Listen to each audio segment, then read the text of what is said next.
हरिहर संगत पवन हुआ ये दिन, प्रभु कृपा से सजे हर भक्त का मन। आप सभी को बैकुंठ चतुर्दशी की हार्दिक शुभकामनाएं।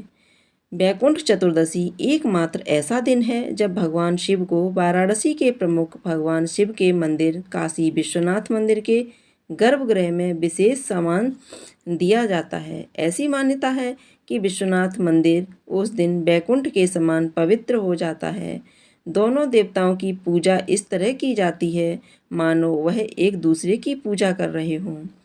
भगवान विष्णु शिव जी को तुलसी के पत्ते चढ़ाते हैं और भगवान शिव बदले में भगवान विष्णु को बेल के पत्ते अर्पित करते हैं। अगर आप इस बार बैकुंठ चतुर्दशी व्रत का पालन कर रहे हैं तो आपके जीवन में भगवान शिव और भगवान विष्णु की कृपा बनी रहेगी। आपके लिए स्वर्ग के द्वार खुल सकते हैं।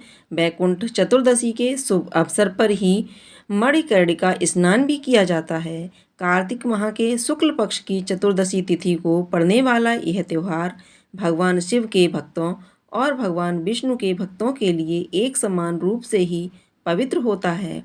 इस दिन भक्तों भगवान की पूजा करके उनका आशीर्वाद प्राप्त किया जाता है। आज के इस पवित्र दिन और व्रत और पूजा पाठ करने से भक्तों की सारी मनोकामनाएं पूर्ण होती हैं। मृत्यु के बाद बैकुंठ लोक की प्राप्ति होती है।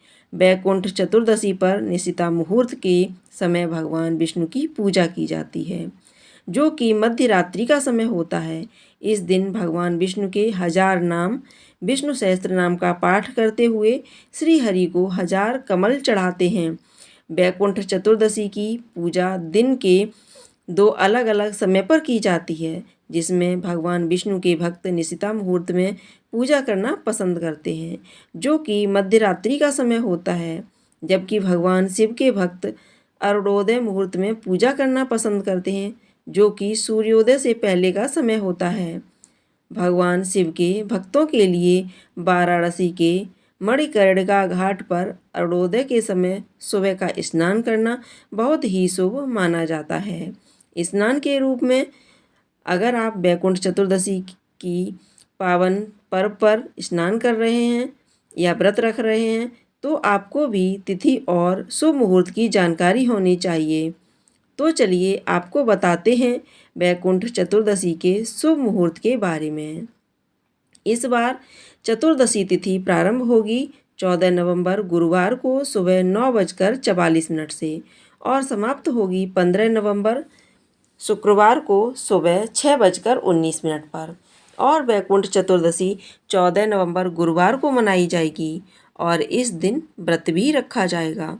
सुबह 6:44 पर सूर्योदय होगा, सूर्यास्त होगा शाम 5:38 पर। अमृतकाल समय रहेगा शाम 6:08 से 7:33 तक। अभिजीत मुहूर्त रहेगा सुबह 11:49 से दोपहर 12:33 तक। रेवती नक्षत्र रहेगा सुबह 3:11 तक और बाद में अश्वनी नक्षत्र रहेगा 29 मिनट तक। निशिता मुहूर्त रहेगा रात 11:39 से 12:32 तक। बैकुंठ चतुर्दशी के दिन कम से कम 14 दीपक सभी को जलाने चाहिए और इस दिन आप दीपदान कर सकते हैं। सभी पवित्र पौधों के नीचे दीपदान कर सकते हैं। कार्तिक मास के नियमों का पालन करने वाले भक्तों को भी इस दिन विधि विधान से बैकुंठ चतुर्दशी का पूजन और व्रत करना चाहिए। भगवान विष्णु का पूजन करें और भगवान को भोग में आप फल मिठाई का भोग लगाएं, जिसमें भगवान शिव को तुलसी के पत्ते और भगवान विष्णु को बेलपत्र भोग समर्पित करें। कथा का पाठ करें, मंत्रों का जाप करें, अपना ध्यान रखें। अपना ध्यान भजन कीर्तन में लगाएं।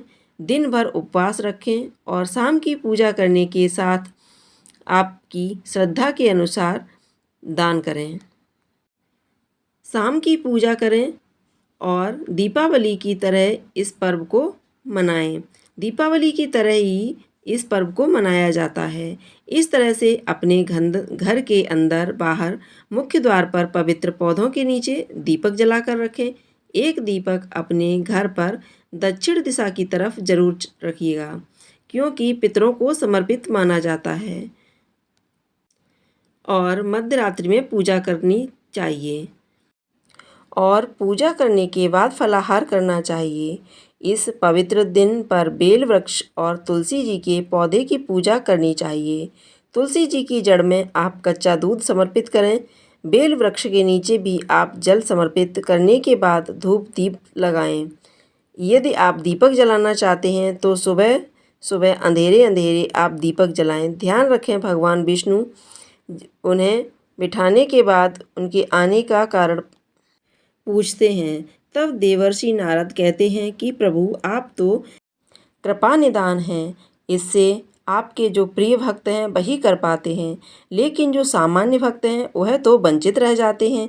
इसलिए आप मुझे कोई ऐसा सरल मार्ग बताइए ताकि सामान्य भक्त भी आपकी भक्ति का प्राप्त करके मुक्ति प्राप्त कर सकें। तब भगवान विष्णु ने कहा कि हे नारद, मेरी बात ध्यानपूर्वक सुनो। कार्तिक शुक्ल पक्ष की चतुर्दशी को जो नर नारी व्रत का पालन करेंगे और श्रद्धा भक्ति से मेरी पूजा अर्चना करेंगे, उनके लिए स्वर्ग के द्वार साक्षात खुले होंगे।